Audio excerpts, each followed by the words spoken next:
We had no idea how many people were going to ride the Lynn Ferry. I remember when we started the service, there was a post from a person on the first ferry, and the woman posted, "It's just me and my dog. You guys better get out here and ride the boat, otherwise they're going to take it away." I was just terrified that no one was going to ride the boat. And oh boy, was I wrong. Weekend ridership was through the roof. And if they didn't use the Lynn Ferry, they would have driven. Really excited to see that modal shift. They're coming to the ferry because it's good public transit.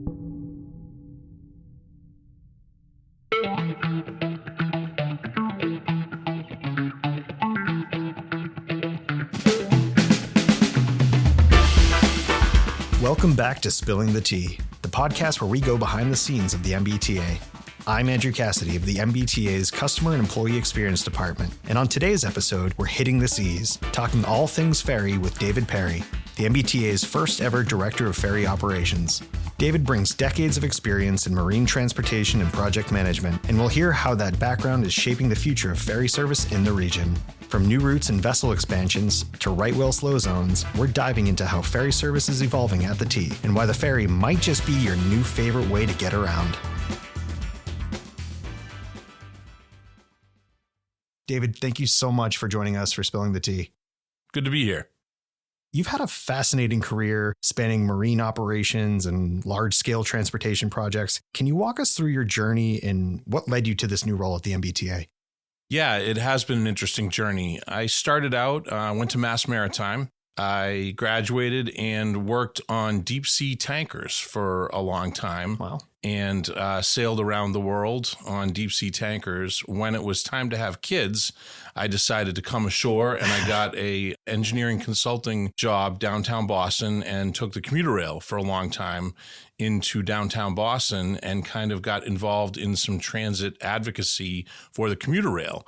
And that's how I first got exposed to the MBTA and met some people here and decided that I might be able to help out on engineering project management. So my first job at the T 8 years ago was as a project manager in capital delivery working on commuter rail projects. I then bounced over to the new fare collection system, the Charlie system, spent some time as director of installation for the fare collection system. And when this job opened up, I jumped on it. I had no idea I'd be getting back into the maritime industry after having been gone from it for so long, but really excited to be back on the water and using the things that I learned so long ago and some of the experiences I had on big ships.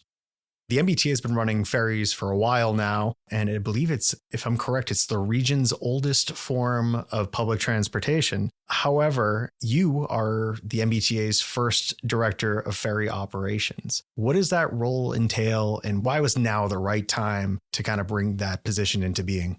Yeah, you're right. The first ferry was, I think, in 1630, going across from very close to the path of our Charlestown ferry, actually. So after a few hundred years, I get to dabble in it a little bit.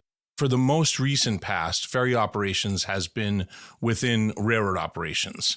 And the reason for that is that there's some similarity between ferry operations and railroad operations. They're both contracted services. So railroad operations, commuter rail is operated by Keolis. Ferry operations, the operator is Boston Harbor City Cruises.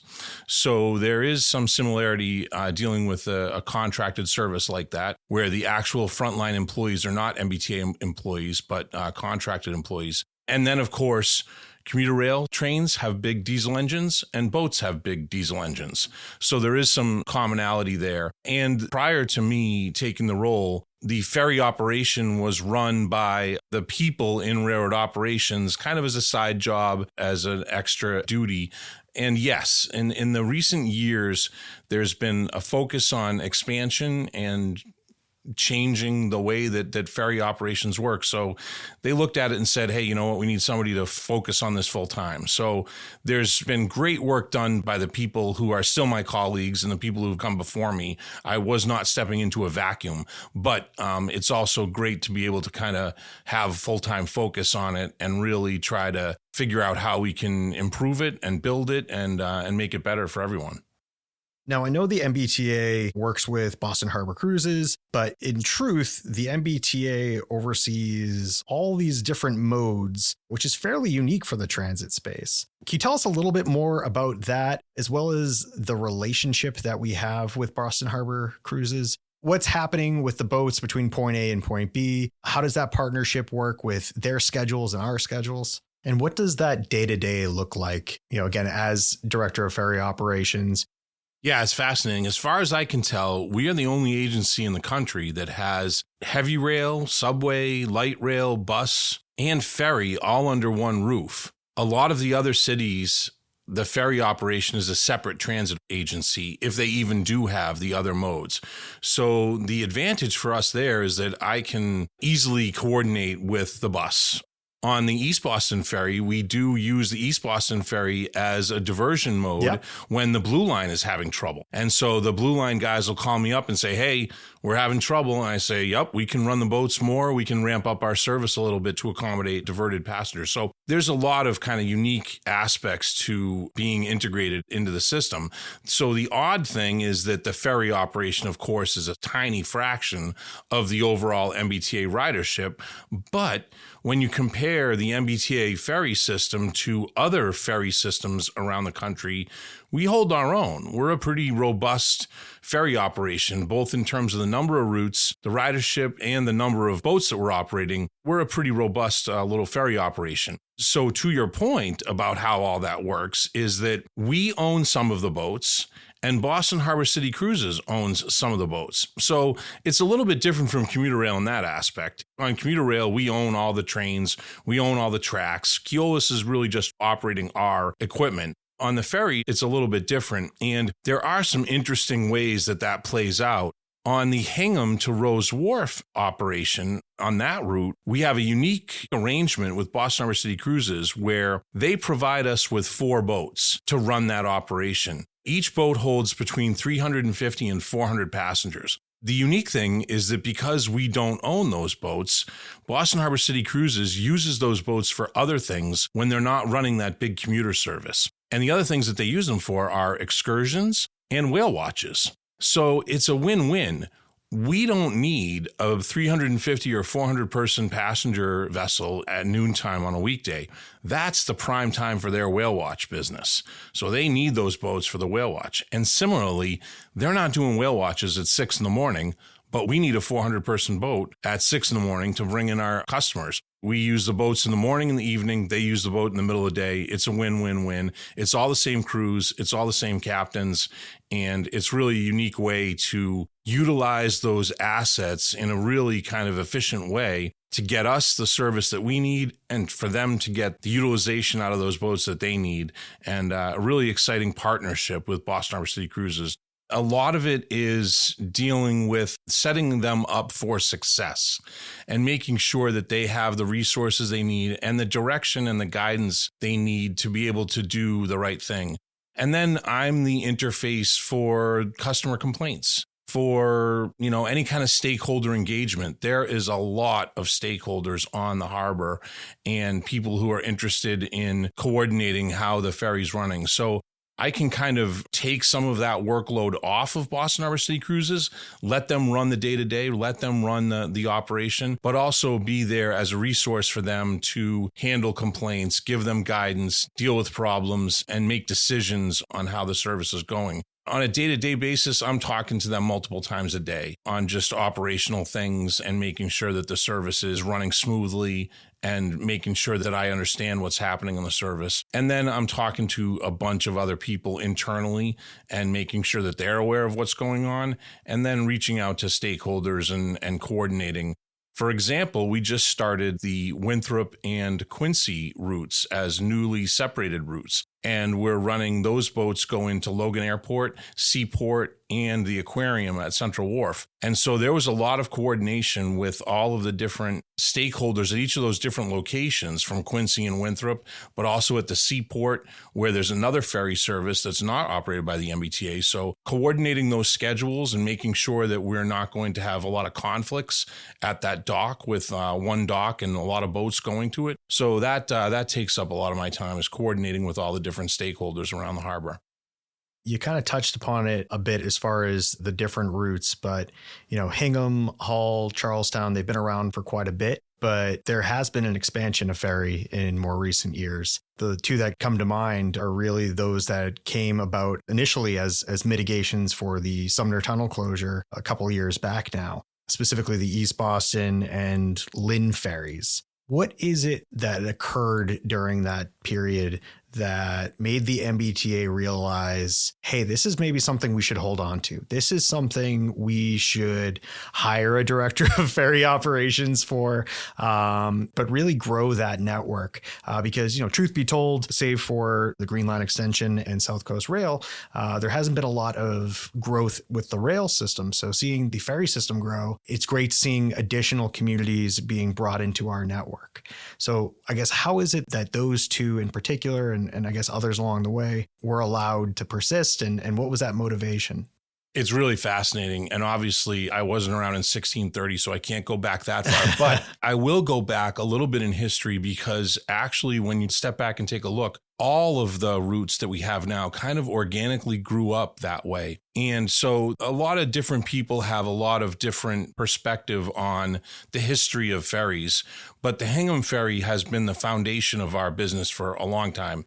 My perspective on the Hingham Ferry is that its modern era began in the 80s with the expansion of the Southeast Expressway. They greatly expanded the Hingham Ferry service as mitigation for construction on the Southeast Expressway. Wow, history repeats itself. It sounds familiar, doesn't it? So I still have people on the Hingham Ferry that I talk to and say, I've been taking the ferry ever since they were doing the Southeast Expressway mitigation project. Obviously, not a lot of those people around, but there are a lot of people who are now riding the Hingham Ferry for a very long time. And as you say, have persisted with it. So each of the routes has kind of grown up and has a lot of longevity because of demand and just kind of real desire for people to use the services. And we've seen that now with all the routes. Charlestown is a little bit different in that it's an inner harbor service, but it has great ridership across the harbor, year-round service. People really depend on that service that live in Charlestown. And it's also a mainstay of moving tourists over to the Constitution. So we have a lot of tourists on the Charlestown route. But to your point about the Lynn and the East Boston and now the Winthrop and Quincy routes, there's just been a groundswell of support and organic, kind of demand and desire for those services to exist. And the ridership just is growing exponentially on each of those routes. On the Lynn Ferry, we added weekend service last year. And the story that I like to tell is that we had no idea how many people were going to ride the Lynn Ferry. You can do all of the analysis and all of the ridership projections, but it comes down to, is anybody going to ride it? And there's a Facebook page where the Lynn Ferry folks post.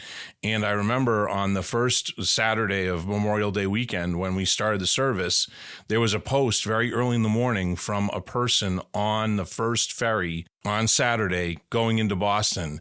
And the woman posted, "It's just me and my dog on the boat. You guys better get out here and ride the boat. Otherwise, they're going to take it away."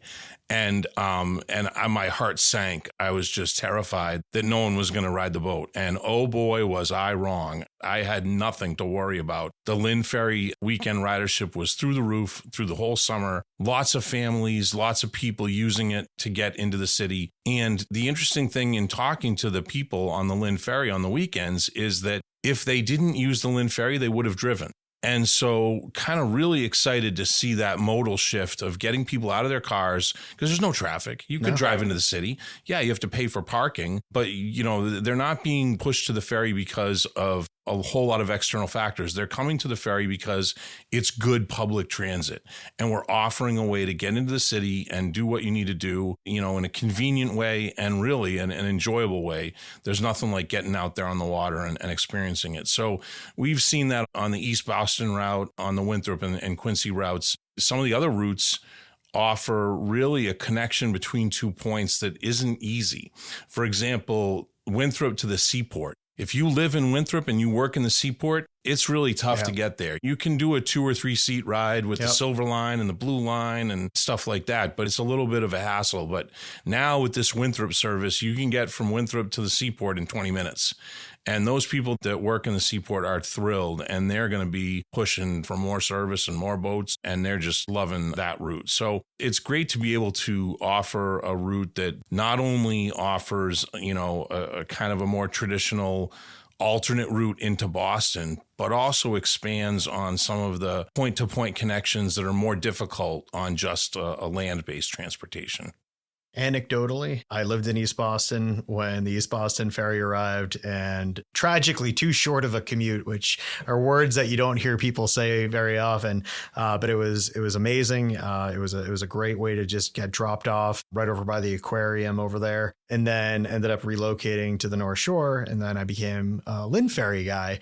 And again, despite being significantly longer, it's just one of those superbly pleasant experiences when you think about getting from point A to point B. Even my family now, when they come up, my mother's coming up a few days from now, and she already asked me if the ferries were running and when she could hop on, because it's that enjoyable of a ride, which I think says something so much about the ferry system. It is an experience unto itself, and it is so unique, and it's a great way to just have that moment of zen, whether you're going into the city or out of the city, and have that beautiful view of the ocean, of the city, and everything else that's around us, which you don't normally get if you're stuck bumper to bumper on your way in. I'll let you know a little secret. My official title, if you go into the state database of who I am, is Director of Commuter Ferry. I actually, with the agreement of everyone in the building, I have unofficially changed my title to Director of Ferry Operations, because that's really what I do.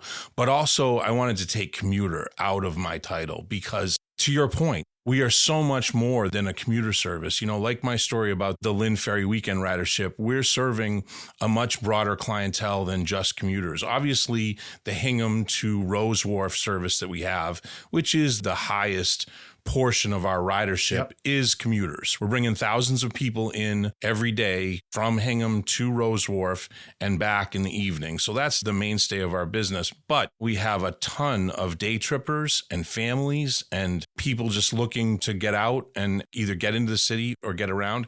And then tourism. Both the East Boston and Charlestown service has a ton of people on it that are visitors to the city and looking for a way to get around. And that's really exciting. So it's really a unique service. We have a lot of people who get on the ferry and ride to nowhere. They ride from Lynn to Boston. They don't get off the ferry, and they ride back to Lynn.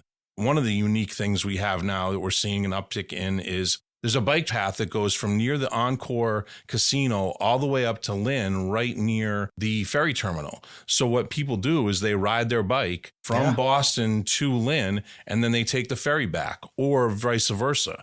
We have bike racks on the ferry, so you can bring your bike, and the larger ferries, the Lynn ferries, the Hingham ferries, have a snack bar and an alcoholic bar, so you can have a cocktail and have a snack and enjoy the scenery, like you say, and make it an enjoyable ride. So really kind of interesting public transit service where we're attracting people who might not actually be going to a destination. They're just coming for the experience, which is really, really neat and really good to see.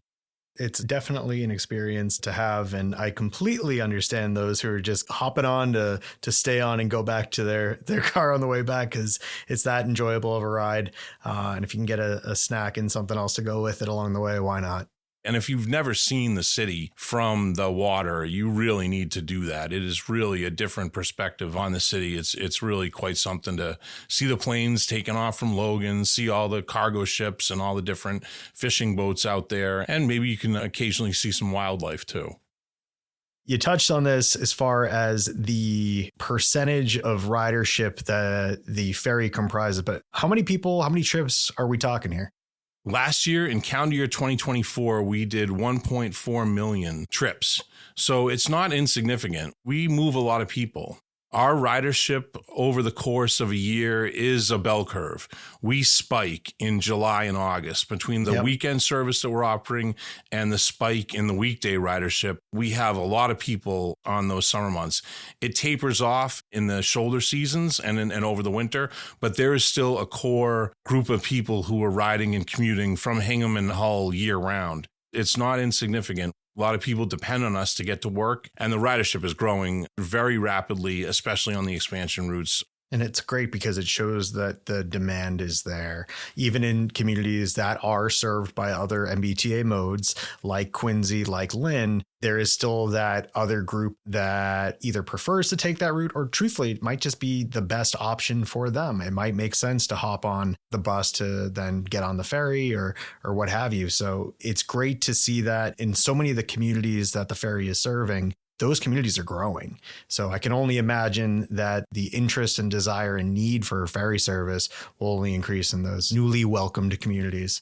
Yeah, the great example of that is, of course, the Marina Bay community, which is now really, transit-oriented development and kind of in a reverse way. The ferry dock at Squantum Point, right next to Marina Bay, was actually built to ferry workers from Quincy over to Deer Island for the construction of the Deer Island wastewater treatment plant. So that ferry dock has been there since then, and it's offered service into the city on an occasional basis over the years until that Winthrop Quincy ferry came around, and then we took that over. But those people in Marina Bay are just thrilled to have the ferry right there, 5-minute walk to the ferry, and then be able to get into the city. And then the reverse is true too. Marina Bay has a great collection of restaurants and entertainment venues. So you can leave the city, go down to Marina Bay for dinner, and if the ferry's done for the day, then, catch the red line back in the city. So, yeah, like you say, some really unique use cases for another alternate transit mode that we can offer with the MBTA's other regular subway, light rail, bus, and commuter rail.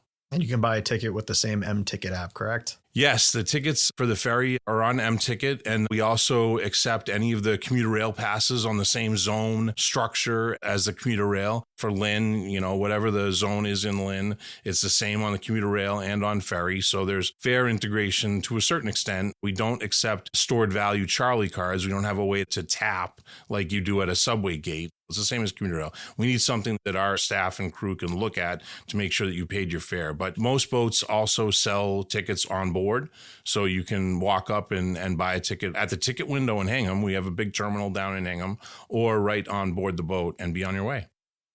So for people who don't know what to expect when they're going on board a vessel, again, I remember switching to bus for the first time, switching to commuter rail for the first time. It's a different experience. So for those who like to be a little bit more prepared before stepping on board, what sort of amenities does the ferry have, both, I guess, onshore and on vehicle as well? Yeah, it's a great question. The ferry experience is just so much different than any other transit experience. And I split it up in my head. Well, I guess now it's in 3 categories. We have the longer distance, larger boats that run from Hingham and Hull and Lynn. Those boats are very comfortable, big boats with tables that you can sit at, kind of similar to a commuter rail style seating and arrangement. But those also have the full stocked bar and snack bar. So you can get beer, wine, alcoholic beverages, spirits. They also have outdoor seating and outdoor standing areas, and then they have fully accessible restrooms. So it is a very comfortable experience on those larger boats. You're on board those boats for a little longer. Some of the routes, you might be on the boat for 40 or even 50 or 60 minutes. So we do want to offer a comfortable service on those boats. The next category in my head is the new Winthrop and Quincy route, which isn't quite as long distance as Hingham, Hull, or Lynn, but it's a little bit longer than the inner harbor boats. So those boats you might be on for 20 or 30 minutes. Those boats have accessible restrooms, but they don't offer a bar or any kind of snack bar or any kind of amenities like that. The seating is a little bit more like a bus, a little bit more spacious than a bus, but there's no tables. There is an upper deck on a couple of those boats. So you can sit outside on a couple of those boats, which is comfortable and really enjoyable on the warm weather days. And then the third category in my head is the inner harbor boats. And those are the boats that do the East Boston and the Charlestown runs. And those, you're only on the boat for 10 minutes. They do not have a bathroom. They do have seating both inside and on the top deck outside. There's really no other amenities. It's a short trip. You're only on board for a few minutes. And in terms of on the shore side, in Hingham, we have a large terminal building with an indoor waiting area and a ticket window and bathrooms inside the Hingham terminal. Pretty much at all of our other locations, it's really just a dock. Some of them have a bus type shelter, but for the most part, it's really just kind of a bus stop for a boat. So the amenities are pretty limited. That's another thing that I would love to see us do a better job with some more support on the shore side for shelter from weather and stuff like that. But that will come. So, as you mentioned, we are officially in ferry season for 2025, but the spring service changes also included some meaningful ferry adjustments as well. How is it that ferry planning and scheduling make these decisions, and how do they interact with other modes of transit from the MBTA? So that's another thing that I've been able to focus on that was really not able to be looked at before I was around, is that kind of connection with the bus primarily. And that's exciting to be able to offer people a way to use transit without having to have a car at either end or having to walk at either end. So yeah, part of my job is transit planning and scheduling, and I'm the primary one, creating the schedules with Boston Harbor City Cruises' help. The most recent change that we made was the new Winthrop and Quincy routes being separating from each other. Huge. And the original structure of the Winthrop-Quincy route was one boat running a Winthrop to Quincy to Boston circuit. And the problem with that is that Winthrop and Quincy are not really next to each other. Yeah. So it's a little bit inconvenient for the Winthrop people and the Quincy people to be going in that direction. So with the support of the Healy Driscoll administration, with the support of MassDOT, we were able to go out on the used vessel market and find a couple of ferries down in New York, actually, purchase those ferries, get them rehabbed, get them brought up to our standards, and bring them up here for this season. And that enabled us to be able to break up this one route that was being run with one boat. And now we have 3 boats for the route. So 2 boats in service every weekday with 1 boat as the backup. And then on the weekend, we'll revert back to 1 boat doing a circle for some weekend service for the first time this year. So a lot of coordination went into looking at that route. The primary thing that we had to do was deconflict all of the ferry usage of the Seaport terminal.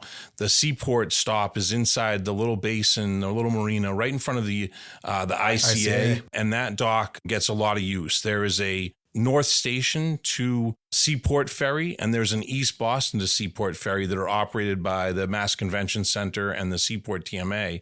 And those ferries have been using that dock for a long time. So we had to make sure that we were not all using the dock at the same time. So a lot of planning and deconflicting there. And because of that, we weren't really able to make the times coordinate too well with the bus schedule in Winthrop. We took a look at it, but it was really just not possible to make as meaningful and as good a connection with the bus in Winthrop. And at the Marina Bay location, we don't yet have a bus operating to Marina Bay. So talking to the bus people, that's on the wish list of things for in the future, is to get a bus connection at the Squantum Point Pier in Marina Bay. But one of the things we've done in the recent months is get better connections for the bus in Hull. The 714 bus in Hull is a contracted service, and I've been working closely with the folks in the contracted bus department to make sure that we can offer connections, timed connections, so that people can use the bus to get to the ferry and then can get off the ferry and use the bus to get around town. Hull is really a unique use case for the ferry. For many of the people on that peninsula that is Hull, it is just almost near impossible to get into the city at rush hour. You've got to drive all the way down through Hingham, and then after 10, 20 minutes of getting to Hingham, you still got a long way to go to get into Boston. So the Hull ferry is really a mainstay of people's lives and work lives. And most of them drive and park at the ferry terminal. But with a bus running down the spine of the whole town of Hull, that whole peninsula, we're really trying to encourage people to, use the bus, walk from their house to the bus. The bus drops you off right at the ferry dock, and then make it so that we can make those connections for people and not have them have to rely on their cars so much. So we've made some improvements. It's tough because the bus has a schedule it has to keep, and the ferry has a schedule it has to keep, and it's not always perfect, but we've been successful in making some better connections there. So, hopefully in the future we can have more boats and more buses and make it even better. And what has the reception been from our riders? So I think, correct me if I'm wrong, but I think with Winthrop and Quincy, with the addition of the new vessels, as well as re-triangulating their routes, we were able to double the amount of service for weekday trips, and you're also reducing travel time. And then you're also taking in now considerations for buses lining up in Hull and elsewhere. How is the public responding? You mentioned you hear from them, you handle some of these inquiries. What are you hearing so far? Yeah, most of the time it's really good. Everybody loves the boats. It's very popular. Once you've gotten on the ferry, you can realize how enjoyable a way it is to commute and to get around Boston. So a lot of positive feedback. I will say that before we were able to break up the Winthrop and Quincy route, there was some frustration at how that route was operated and the length of time that it took, especially for the Winthrop people who were traveling through Quincy to get into town. So we get our fair share of frustrated customers, but in this case, we were able to offer them a solution and make things a little bit better. So yeah, for the most part, it's very positive feedback. The ferry has a really good performance metrics in terms of on-time performance and getting people where they need to be when they need to be. There's not a lot of things out there on the water that delay us, although we should talk about the right whale, and that is a factor. But the overwhelming reception is positive. People love the ferry. They really do enjoy the commute. And it's really neat to see in the afternoon, there really are some neat communities that develop on the boat of people who don't necessarily live near each other or work near each other, but they're friends on the boat, and they all get together and chat and have some social time on the boat on the way home, especially. And so that's neat to see. That is an excellent point about that potential for community that these vessels create. Yeah, I mean, it helps to have a bar on the boat, and the boats all, have an outdoor seating or standing area, so you can really get out there and enjoy the good weather, especially as it starts to get warmer here in the spring and into the summer. We get a lot of people standing outside and chatting and enjoying the view. And sometimes that view might include a whale tail.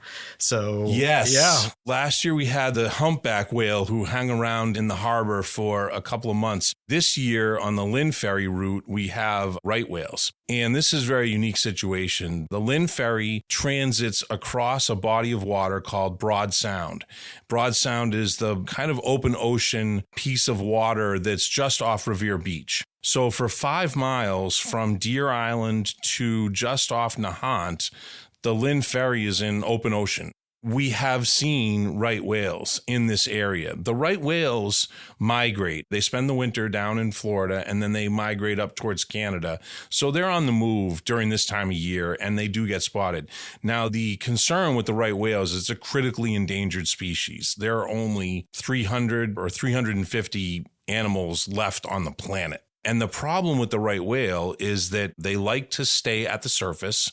They are very slow moving, and they don't have a fin on the back of their body, so they're very difficult to see. So ship strikes are a big cause of death for the right whales. So our partners at NOAA have implemented a number of mandatory speed zones and some areas of voluntary speed reductions when whales are sighted. And that's what we're dealing right now. I think it was the middle of April, right whales were spotted by our ferry crews, and there was enough of the right whales that NOAA implemented a voluntary speed reduction down to 10 knots in this area. And to be a good citizen, we're going to adhere to that voluntary speed restriction. We do not want to get tangled up with whales and cause any harm to this species. So it has meant that the Lynn Ferry is now operating an alternate schedule with a much longer transit time. The transit time went from 35 or 40 minutes up to about 60 minutes. So the trip does take longer, but we're doing the right thing. We're keeping the whales safe. The other thing I'll mention is that because Boston Harbor City Cruises operates whale watch trips, all of the captains at Boston Harbor City Cruises go through a special training program on how to watch for them, observe them, and then maneuver around them. So that's a real benefit that we're able to have, where our captains have a little bit more training than they would if they were just only running MBTA ferry service. They know what to look for, they're well trained, and we're pretty confident we can stay safe. That's excellent, because we have a responsibility to get riders where they need to go, but it's also so important to be good stewards of the environment. And anecdotally, people don't seem to mind as much as some I think we're anticipating. We've put out several messages on social media and the like, and people are almost excited, again, because it is an enjoyable ride. People don't mind spending a little extra time at sea. Maybe it gives them time for an extra snack or something else. But it's good to see that, when the need arises, people are willing to rise to do the right thing, like yourself and the captains and crews out there working on behalf of the T, but also the continued patience of riders who understand that there are certain things outside of our control and that this is the right thing to do to keep these animals safe. Yeah, I was really expecting the ridership to drop a lot more precipitously than it did drop. It did drop off. Not everyone has the time to do a longer commute, but it's still not an extremely long commute. It's probably competitive with driving at that time, especially in the midweek times. So, yeah, I think you're right. I think a lot of people have been receptive. We got some educational materials from NOAA about the whales. We put it out on the boats to kind of talk people through what we're dealing with and why and what the whales look like. You can't frequently see the whales from the ferry, but we're always looking, and occasionally, if you're lucky, you do get to spot one. So it sounds like things are going fairly well for the ferry. There has been expansion. Even routes that were existing have been improved upon. Frequency has increased. That means there's also increased interest in other people joining that MBTA ferry community and kind of opening their shores to the MBTA. What are some of the possibilities that you're most excited about? Like you say, there has been, kind of really rapid expansion over the past few years. Yeah. Even 4 years ago, we were really only operating the Hingham Hull route and the Charlestown route. And now we have East Boston, Lynn, Winthrop, Quincy. It's pretty exciting to be able to expand that rapidly and to stand it up and operate it with good success. There's a couple of things that we can do. There's untapped potential in expanding those routes, whether it's a longer service day or more frequent service to all of those destinations. Right now, all of those new routes are seasonal, so we're not operating them through the winter. So there's, opportunities to see if we can get some year-round ridership. The problem with expanding to year-round, for example, on that Lynn Ferry, is because it's in the open ocean, we might have to more frequently cancel the service because of storms. We can run in pretty heavy weather, but at some point it becomes too dangerous or too uncomfortable for the passengers. So if we're going to expand to year-round service, that's a consideration. But beyond that, there are some other destinations which we can start to look at. Salem, of course, operates their own ferry. That's not an MBTA ferry. They operate that through their city. But once you get past Lynn and Salem, and then once you get past, Hingham and Hull, it gets a little bit more difficult to justify because it's such a long duration trip and it is out in the open ocean. So we'll see. MassDOT is just starting a water transportation study that is going to look at some of these other destinations like Gloucester and places like that and see if it does make sense to operate a ferry service on those kind of longer distance routes. But I'm really more excited and more interested in improving the inner harbor service. That's where I see a lot of potential. There are a lot of places in the inner harbor that, like I said, with the Winthrop to Seaport connection, that it's much easier to make that connection on the water.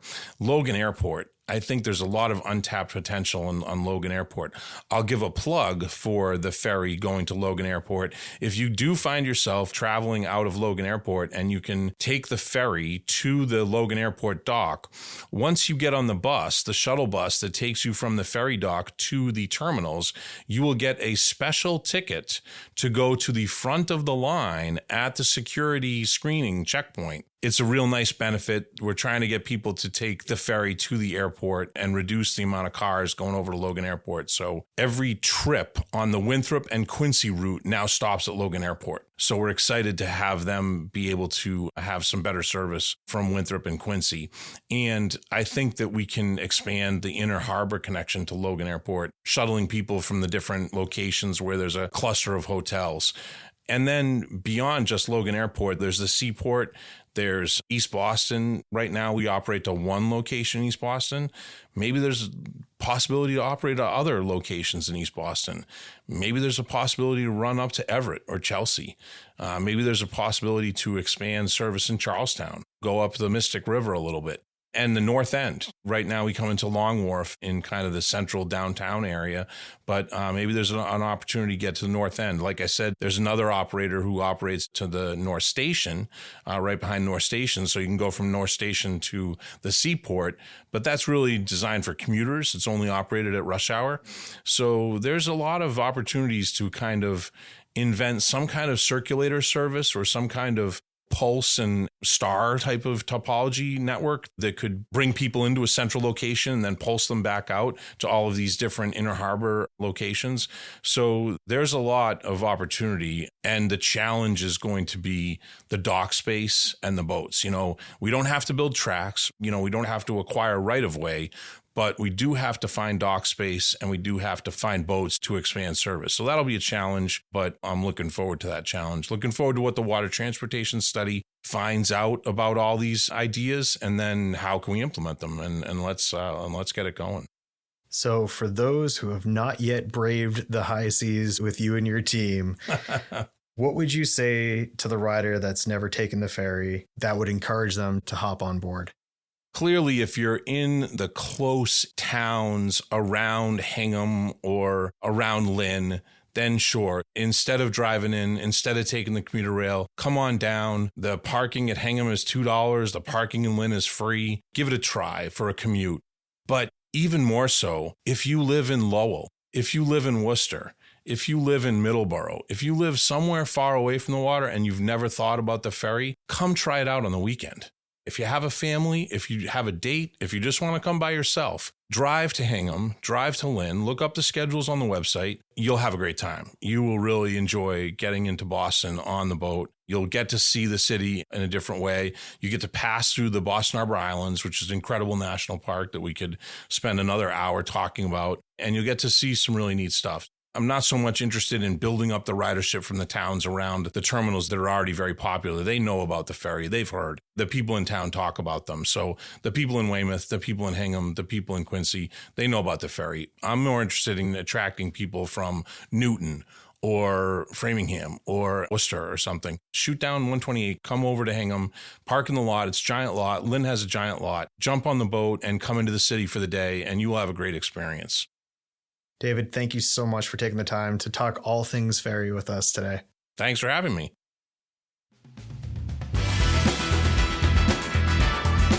Thanks to David Perry for joining us and sharing his perspective on the future of ferry service at the T.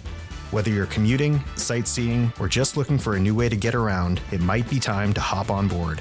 As always, thank you to our listeners. If you have questions, feedback, or ideas for future episodes like this one, you can reach us at social@mbta.com. We'd love to hear from you. Until next time, I'm Andrew Cassidy, and this has been Spilling the Tea.